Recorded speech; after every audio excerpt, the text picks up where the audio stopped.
오늘 제가 사실 예산에 대한 질의를 준비했습니다만 오늘 아침에 오른쪽 거 볼까요? 오전 6시 39분 새벽에 제 지역에서 차를 타고 올라오는데 이런 문자가 들어왔어요. 아침에 새벽이죠.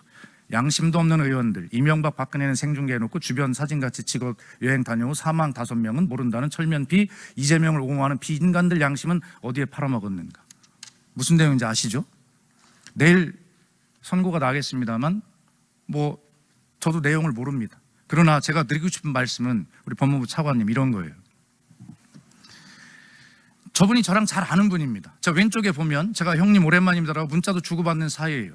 그런데 저런 분이 이재명 대표의 내일 선고가 나는 내용 중 하나인 김문기를 나는 모른다라고 했던 그 사안에 대해서 완전히 거짓말을 하고 있다라고 하는, 그렇게 믿게 만든 뭐가 있기 때문에 저렇게 잘 아는 저에게 아침 새벽 대바람에 저런 저주 같은 문자를 보내는 것입니다.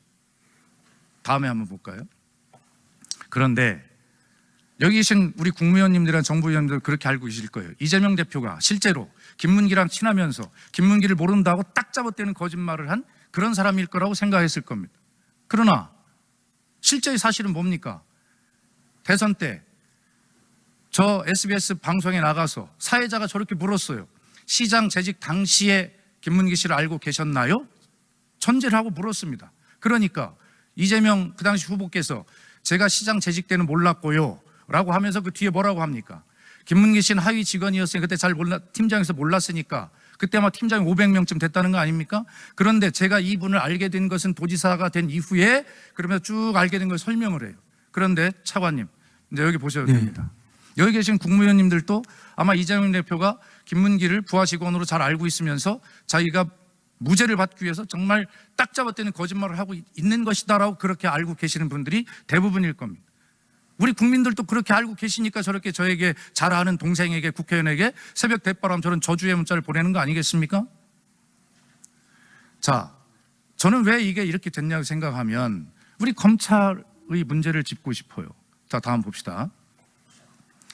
자, 지금 검찰이 공소를 제기한 허위사실 공표, 공직선거법 어떻게 되어 있습니까? 뭐에 대해서 허위사실을 했을 때 출산지, 가족, 신분, 직업, 경력, 재산, 행위, 소속 단체. 근데 저 중에 김문기를 알았느냐 몰랐느냐 어디에 해당이 됩니까? 아무데도 해당이 안 되죠. 알았느냐 몰랐느냐는 것은 기억과 인식의 문제인데 그 중에 갖다 붙일 것은 김문기를 알았느냐를 경력에 붙이겠습니까? 직업에 붙이겠습니까? 행위밖에 없어요. 자, 다음이요. 그래서 처음에 1차 기소를 할 때 검찰이 어떻게 했습니까? 이 인식의 문제를 행위로 바꾸어서 김문기를 시장 재직 시에 개인적으로 몰랐다라고 한 말을 어떻게 했습니까? 김문기와 만나지 않았다, 업무 보좌를 받은 일 없었다, 해외 출장 때 김문기와 골프인 적이 없다라고 말한 것과 같다. 이렇게 검찰이 친절하게 해석을 해서 저 말을 기소를 했어요. 그런데 1년 9개월 동안 이재명 대표 측의 변호사가 계속 이야기를 하니까 1년 9개월 만에 저 쉬운 것을 공소장을 변경했잖아요. 그래서 몰랐다가 문제가 되자 뭐라고 했습니까? 교유행위에 관한 거짓말을 한 것으로 그렇게 변경했어요. 공소장을 변경한 겁니다. 교유가 뭡니까? 교제하고 놀았다는 뜻입니다.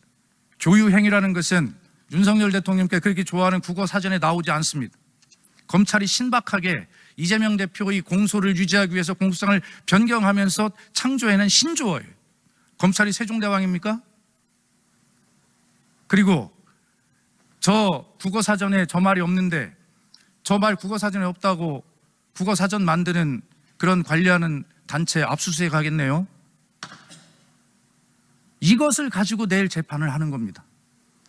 저는 무죄를 확신합니다. 그러나 차관님, 제가 드리고 싶은 말씀이 내일 유죄 무죄를 이야기하는 것이 아니라 어떻게 국회의원이 새벽 대바람에 잘 아는 그런 형님으로부터 저렇게 악마화된 이재명에 대한 확신을 가지고 그렇게 혼이 나야 됩니까?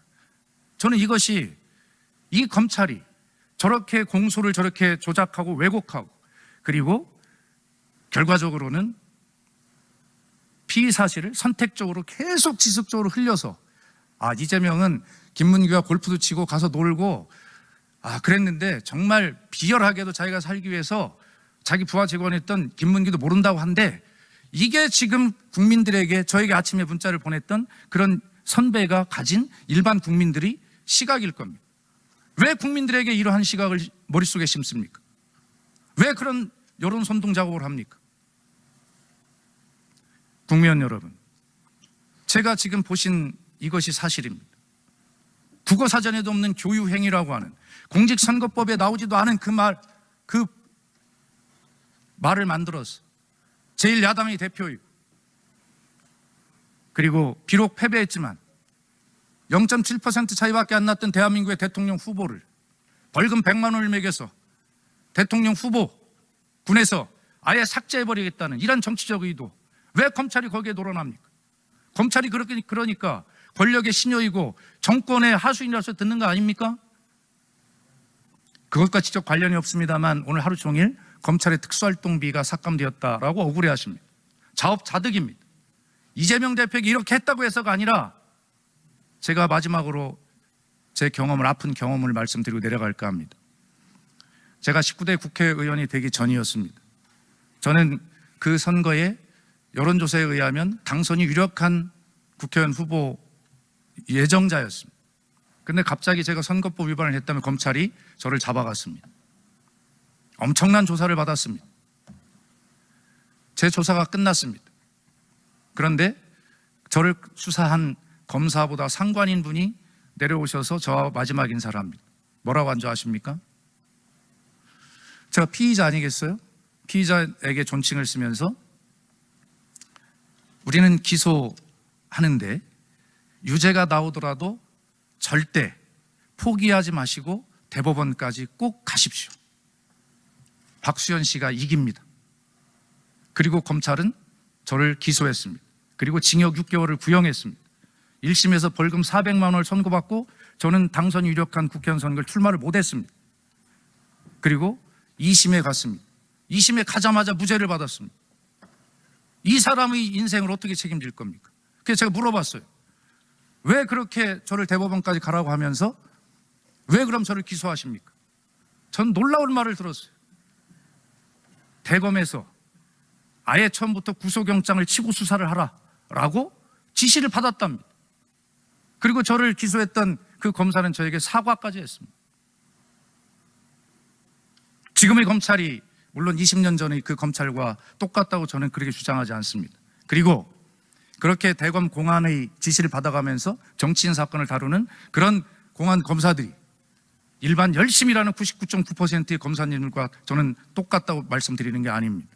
그러나 오늘 우리는 이재명 대표의 내일 선거를 앞두고 이렇게 삼척동자도 알 수 있는 이런 사실을 왜곡하고, 이래서 국민에게 오해하고 만들고 여론좌판하고, 그리고 벌금 100만 원을 때려서 제1야당의 유력한 대통령 후보를 아예 정치권에 삭제하고자 하는 이러한 시도를 검찰이 하고 있다라고 하는 말씀을 드리는 것입니다. 차관님 답. 네. 검찰권 행사의 적정성에 더욱더 신중을 기하라는 취지로 이해를 하고 업무에 유념하도록 하겠습니다.